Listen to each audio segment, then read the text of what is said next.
Hey, everybody, welcome back to Conservative Brother Daily, providing your daily dose of unapologetic blackface trapped in a woke white place. Continue to spread common sense and nonsense world. Our first topic we're going to get to. Buckle up, America. The Fed plans to sharply boost unemployment. This is a new one. This comes from CBS News and Money Watch. So basically, obviously, Jerome Powell is, our Fed chair, and it's just the non-stop Looney Tunes of this whole we're not really in a recession, and we got this Inflation Reduction Act, and it's all of his a lot of his baloney. Let's go ahead and read here. In case the U.S. economy wasn't hurting enough already, the Fed has a message for Americans. It's about to get much more painful. Did we warn you about this? We did. Fed Chair Jerome Powell made that amply clear last week when the central bank projected its benchmark rate hitting 4.4% by the end of the year, even if it causes a recession. There will likely be some softening. Right. There will be some softening of labor market conditions. We will keep at it until we are confident the job is done. In plain English, that means unemployment. The Fed forecasts unemployment rate to rise to 4.4% next year from 3.7 today. That a number that implies an additional 1.2 million people losing their jobs. All right, let's just see who's going to be it.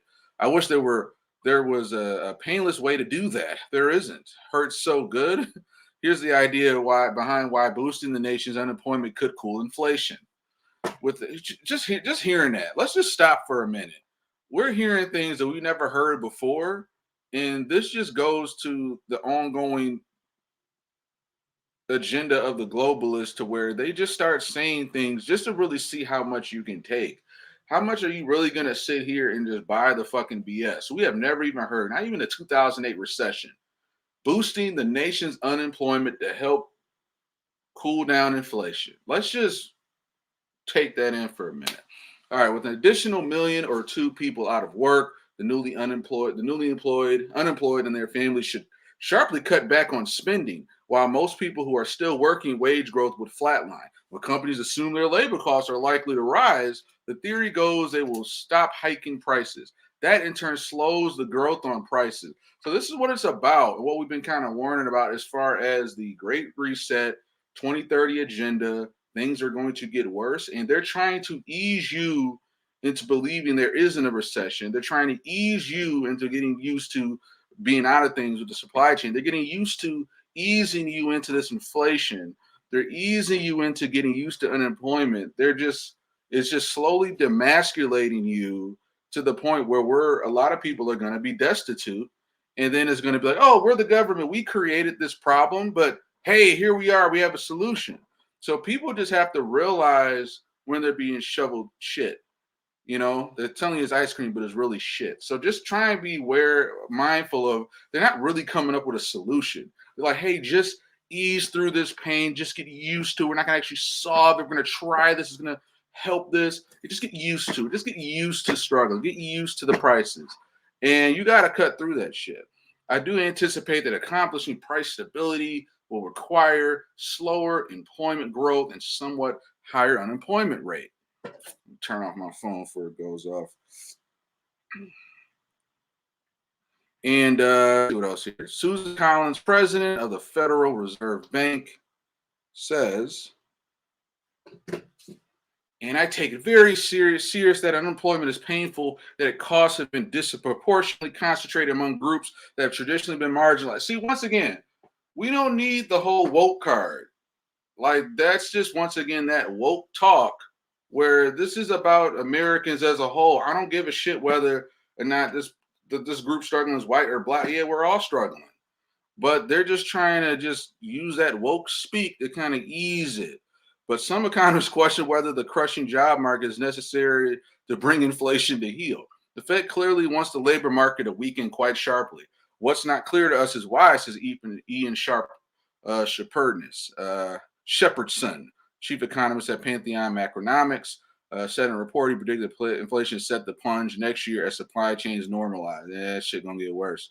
The Fed fears a so-called wage price spiral, in which workers would demand higher pay to stay ahead of inflation. and companies pass those higher wage costs on to consumers. But experts agree that wages are the main driver of today's red hot inflation, while worker pay has risen an average of 5.5% over the last year. It has been eclipsed by even higher price increases. At least half of today's inflation comes from supply chain issues, noted former Fed economist Claudia Sam in a tweet. All right, so I don't know how much more of this I'm about to read, just kind of getting sick to my stomach. But you guys are getting the point here, where we're just sort of, and then once again, I always link all these articles. Once again, watching Conservative Brother Daily. I link all these articles in the description, so you can read all this yourself. But as you can see, kind of more of the same. We're gonna get a little differing opinion. They're gonna interview somebody else, like, yeah, this is good. We're gonna do all this. But at the end of the day, through all the BS, they are welcoming, champion, massaging you into hard times. Just get used to the hard times. This is what's coming. Just get used to it. And this is what it's about. What's that Klaus Schwab looking motherfucker translating for DeSantis? But you get what I'm saying. I'll still link the articles, but overall, guys, just my thoughts, because I'm not here to regurgitate and read articles for you verbatim. You get the idea. You can go ahead and read the article yourself to come to your own conclusion. But at the end of the day, I'm calling it now. You can watch this video 6 months, 12 months from now. But they're easing us into this situation where they want to get you destitute. They're just trying to eliminate the middle class. And on top of all the supply chain inflation stuff, we're either going to get hit with a new climate lockdown, some sort of nuclear attack, or EMP, loss of power grid go out. That's going to be the new COVID, because they're not going to be able to come up here and say, oh, this is new COVID 20. They're going to have to throw in and put their foot on the gas to really accelerate bringing this system down. All right, so next article we got Alec Baldwin, beloved actor Alec Baldwin. Once again, I have had my differences with him politically, but this is back to the Alec Baldwin case. As you guys know, Alec Baldwin back in November, coming up on a year, apparently was on the set of this indie movie Rust that was filming out in, I think, California, I assume, Santa Fe. And basically, the gun went off during the scene. It shot the cinematographer, kind of the right-hand camera person, killed her, shot the director. Director, I think, recovered. But yeah, let's just get an update here. Alec Baldwin's lawyer issues statement after Santa Fe DA gets funding for 4 possible Rust prosecutions. All right.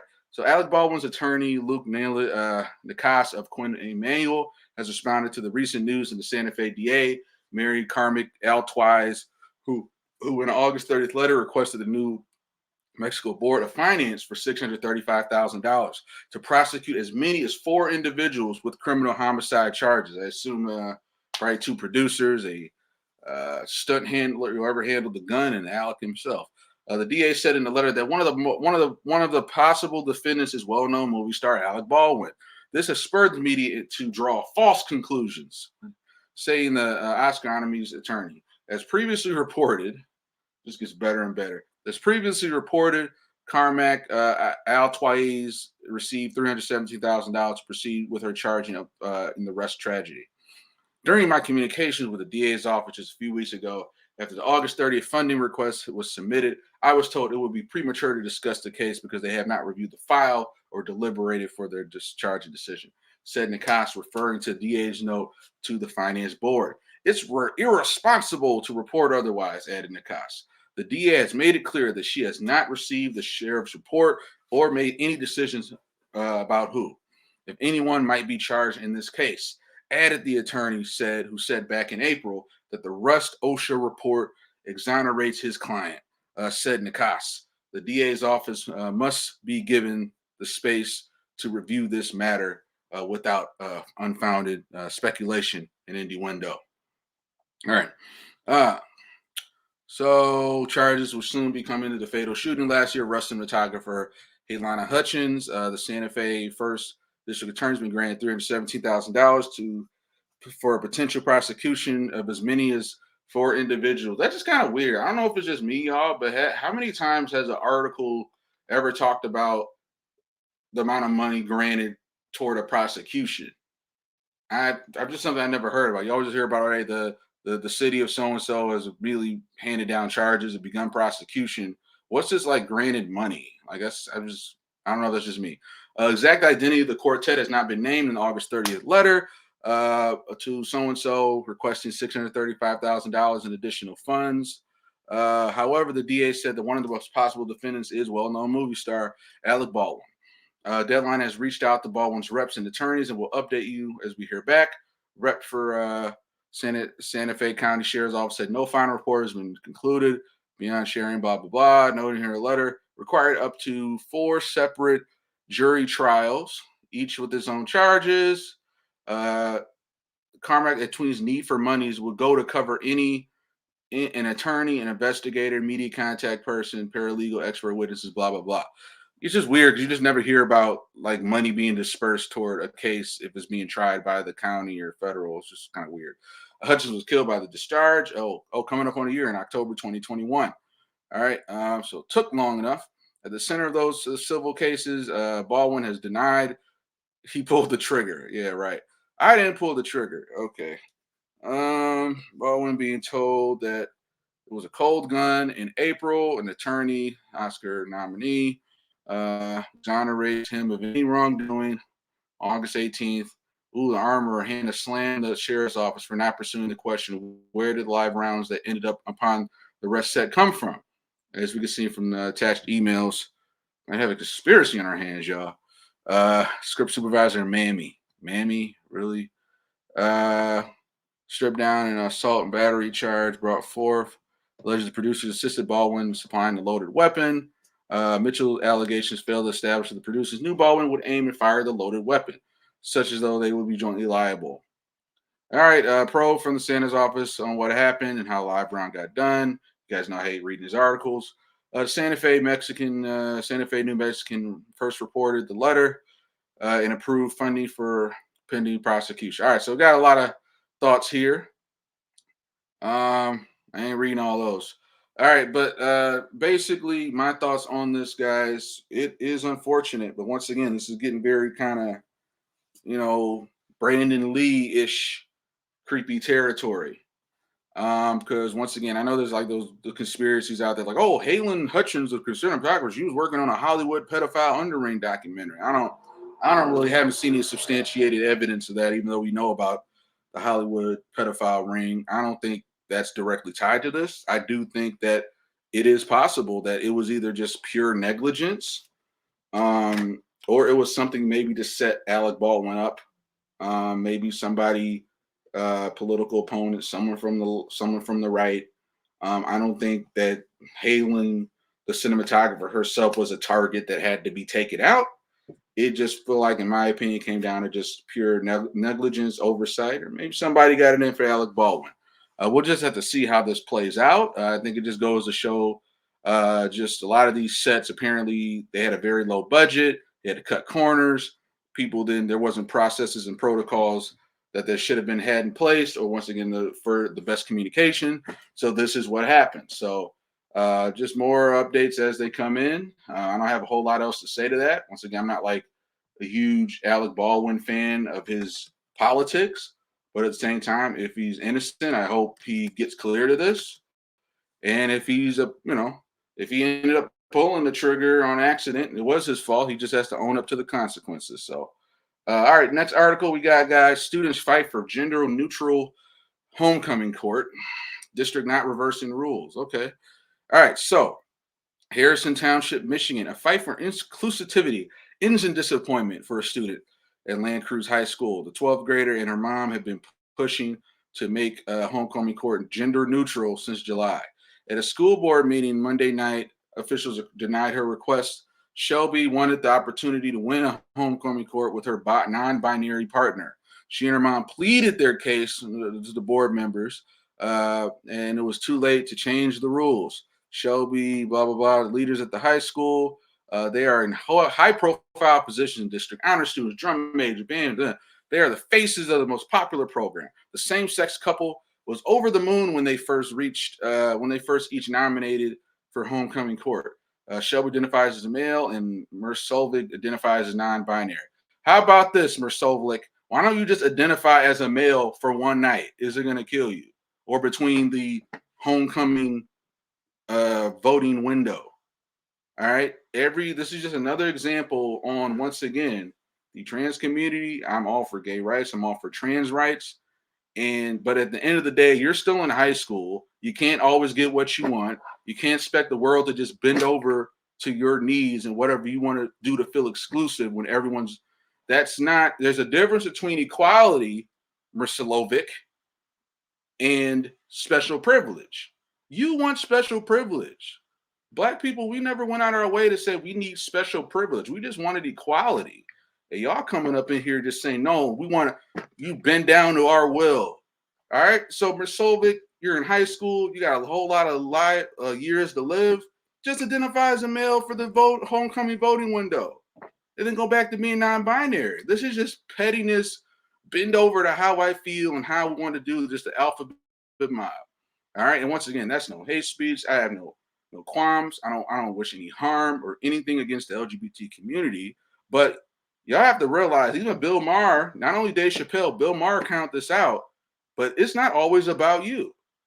All right? Like, grow up, adulting. My partner goes by they and them, which means that they are not necessarily under either gender, which means they'd rather run for either title, and that makes it a lot easier for them to win. Wow, it's all about you. Just bend over for you. Currently, land cruise policy only allows males to be king and females to be queen. All right, we'll see how long they bend over to that. Shelby and her mom have repeatedly asked the district to reconsider. Like, they're not fighting. This ain't the Civil Rights Act here. We're not fighting over to be seated at the table or segregation. They're making this to be like the new, like, oh my God, this is the new civil rights era. No, motherfuckers. That shit happened 50, 60 years ago. Y'all aren't fighting this whole battle you think is like, oh my God, so legendary. Motherfucker, try being black for a day. Why don't you identify for black for a goddamn weekend? And you may even start to understand. He just said, it's just out of my power. I don't think we can do it. I don't blame him. Northland Cruise, according to Jennifer Employee, Gender Neutral Court, said lack of response from daughter schools was disheartening. This is very disappointing. I am alumni here. I'm always proud of. Get over it. All right?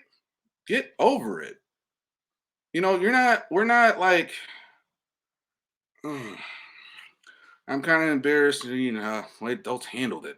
Sports news are hoping the rules will go, being the rules are established. And if we change them now, there may be students who want to participate under the rules at the beginning. She said the rules are made by student council, decide on that matter. One board member interjected after the decision, said she does not agree. It can't be fixed for her. It's her opinion that she wants to fix it for those after her. She says students plan to show support by racking up as many votes for Shelby as they can. If she wins, she plans to pass current off to her partner. Yet, why don't you just do that? It's just, once again, the alphabet mob. You guys are just bending to the will. It's not about exclusivity. You want special privilege, impose your will on other people. All right. So that's all I got to say about that. I kind of ran it long enough. Little want to cancel trolls want to come after me. Go right ahead. All right. So next we have. Oh, this is an interesting one. We have Italian elections. Giorgia Meloni, far right brothers of Italy sweeps into power. All right, so this is an interesting one. And once again, I know I'm reading off of pretty, captured woke Hollywood publication. So I already know how they're going to spin this. Far right wing. All right, let's go ahead and read this. The victory of right wing politician Giorgio Meloni and her Brothers of Italy party in Italian general elections on Sunday has been confirmed as results continue to roll in on Monday morning. As 11:14 a.m., brothers had clinched a 26% share of the vote and of both the lower and the lower house in the state. The electorate has shown they want a center-right government led by the Brothers of Italy.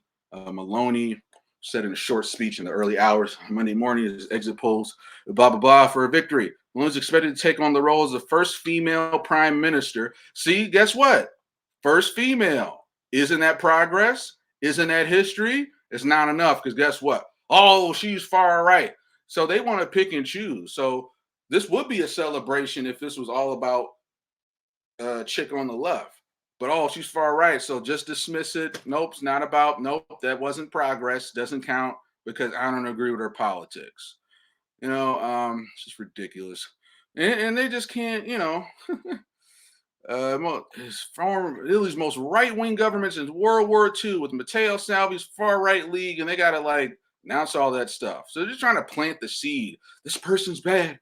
Oh my God, they're the Italian Trump, the Italian female Trump. That's probably what they're going off of. The league and Forzi results stellar. Blah blah blah blah. Fucking percentage. Blah blah blah. Some local political pundits have suggested Forza Italia could prove a weak link in a coalition plan with a share of the vote significantly on his 2018 result of 14%. The advanced of Berlusconi turns 86 years old this week. His recent comments in support of Vladimir Putin also raised questions. All right, you can support who he wants. All right, there has been reports of turbulence within the right-wing bloc amid rumors of rivalry between Meloni and Salvini for the top job, although the latter is now in the weak position following the league's lackluster showing. Leading opposition parties, the center left, can't pronounce this Italian shit. Propertio Di Macrio came in as second most party, blah, blah, blah.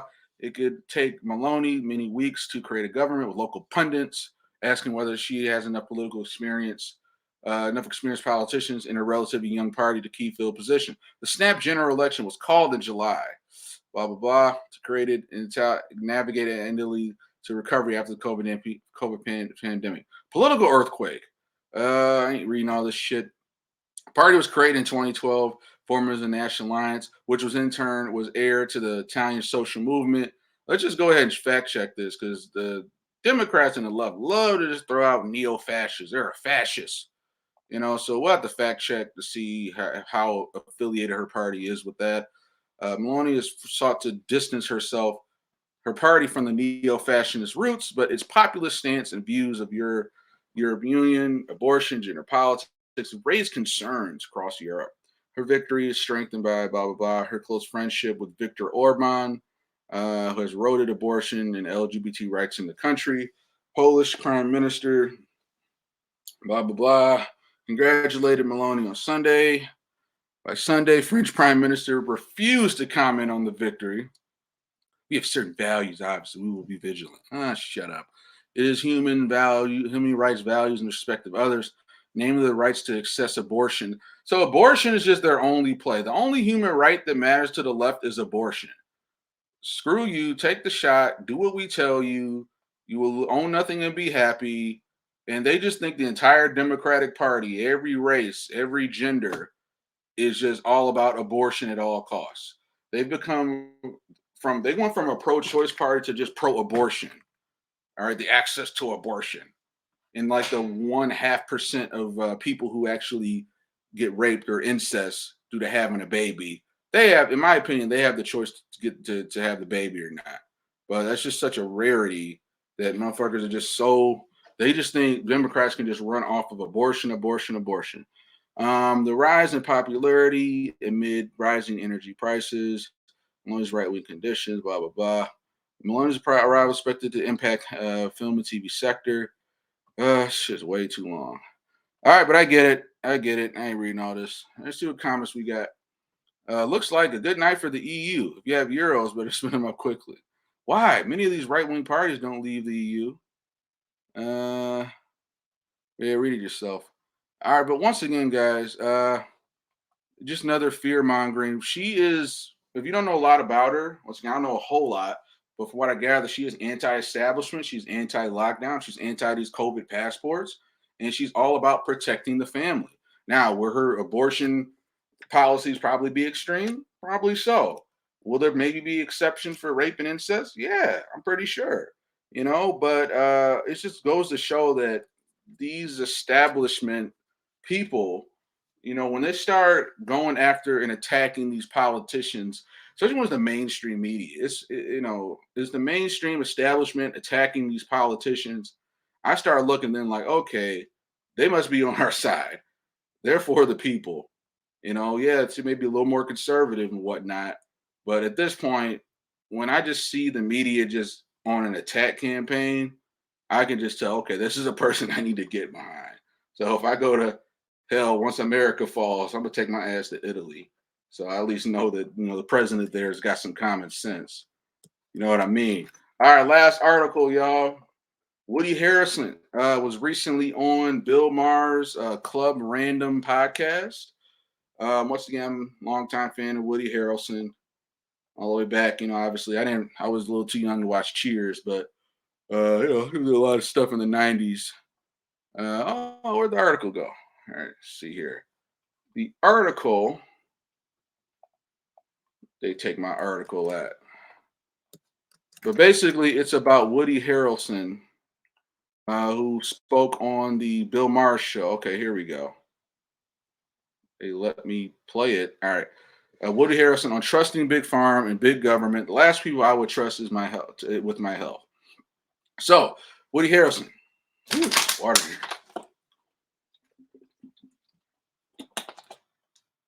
So, while talking to Bill Maher, Woody Harrelson comments on big pharma and big government and his feeling that neither one prioritizes a person's health over money. Most Americans would not normally trust the government with helping them. Like, what does the government actually do to help you? Maher says they don't trust the help. They help the big corporations industry, all the people that got you, got those people in the Congress and become president. Those people all got to get taken care of.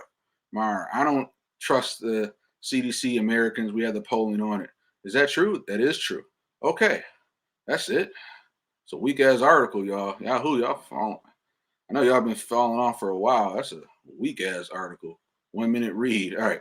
Okay. And Harrelson says, okay, so here's the CDC promoting that we have to do all these things, right? I just don't like the profiteering in war. Think of the billions of dollars that have gone to big pharma.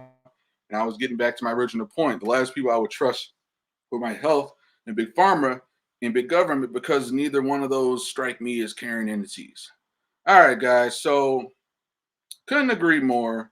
And here's the thing, y'all. Hollywood is so quick to call out the opioid epidemic and that whole Hulu show Dope Sick that everybody's lauding about.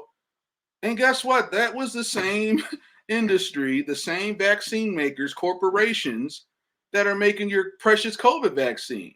So there's such a weird disconnect, or what they call cognitive dissonance, where they're responsible for killing hundreds of thousands of people, getting them hooked on these opioids, biking, and all this other crap that's documented. It's like well known. It's not conspiracy. It's maybe conspiracy 5-10 years ago, but it's well known knowledge now. Yet these same individuals, these same creators of the whole opioid epidemic being behind it, they're also behind this goddamn COVID vaccine. And everybody's like, no, not the vaccine. Opioid epidemic bad. COVID vaccine good. That's the biggest thing that really fucks me up. Because I watched this, I listened to this episode, Bill Maher's Club Random podcast, and it just blows my mind, just the disconnect. And I could be on this for a minute. I'm gonna just end it here. But you guys know, look up The Real Anthony Fauci by Robert Kennedy Jr. And there's just so much out here. And Woody Harrelson, I commend him for ringing the bell. Hollywood probably gonna slap him around a little bit. Hey, don't do that again. Stay on script. Don't talk about Woody ain't going on the show. I don't know if Woody's cancelable. They might try after this, but at least admire him for sticking up and talking about this. But yeah, hopefully he's waking up. And I know Bill Maher is gonna get interviewed by Dave Rubin pretty soon, another prominent conservative host. So we'll see what happens. God help us. So once again, conservative brother, bring your daily dose of a unapologetic black face trapped in a woke white place. Continue to spread common sense in nonsense world, and I will see you next time.